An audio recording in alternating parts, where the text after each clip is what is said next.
കേരള ബ്ലാസ്റ്റേഴ്സിന്റെ തായ്ലാൻഡിൽ വെച്ചുള്ള pre season പര്യടനം അവസാനിക്കാൻ ഇനി 5 ദിവസം മാത്രമാണ് ബാക്കിയുള്ളത്. ഇനിയും 2 വിദേശ സൈനികങ്ങൾ കൂടി ബ്ലാസ്റ്റേഴ്സിന് ബാക്കിയുണ്ട്. ഇത്തരത്തിൽ സൈനികങ്ങൾ വൈകുന്നത്, പ്രത്യേകിച്ച് ഫോറിൻ സൈനികങ്ങൾ വൈകുന്നത് ആരാധകർക്ക് വലിയ ആശങ്ക തന്നെയാണ് നൽകുന്നത് എന്നതിൽ യാതൊരു സംശയവുമില്ല.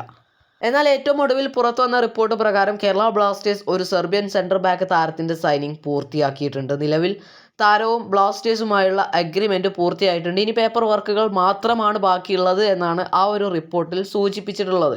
വെറും 28 വയസ്സ് മാത്രം പ്രായമുള്ള മിലോസ് റഞ്ചനിൻ എന്നൊരു താരവുമായാണ് ഇപ്പോൾ ബ്ലാസ്റ്റേഴ്സ് ധാരണയിൽ എത്തിയിട്ടുള്ളത് എന്നാണ് റിപ്പോർട്ടിൽ പറയുന്നത്. ഏറ്റവും ഒടുവിലായി താരം കളിച്ചത് സെർബിയൻ ക്ലബ്ബായ റാറ്റ്നിക്കിന് വേണ്ടിയാണ്. സെർബിയൻ ക്ലബ്ബുകൾക്ക് പുറമെ ചില ലാറ്റ്വിയൻ ക്ലബ്ബുകൾക്കും അതുപോലെ തന്നെ ഹംഗേറിയൻ ക്ലബ്ബുകൾക്ക് വേണ്ടിയുമൊക്കെ മിലോസ് പന്ത് തട്ടിയിട്ടുണ്ട് എന്നുള്ളത് വലിയൊരു പ്രത്യേകത തന്നെയാണ്. അദ്ദേഹത്തിൻ്റെ കരിയറിലെ ഭൂരിഭാഗ സമയവും അദ്ദേഹം ചെലവഴിച്ചിട്ടുള്ളത് സെർബിയൻ ക്ലബ്ബുകളിലാണ്. കഴിഞ്ഞ സീസണിൽ കേരള ബ്ലാസ്റ്റേഴ്സിന്റെ പ്രതിരോധ കോട്ട കാത്തത് മിലോസ് ലെസ്കോവിച്ച് സഖ്യമായിരുന്നു.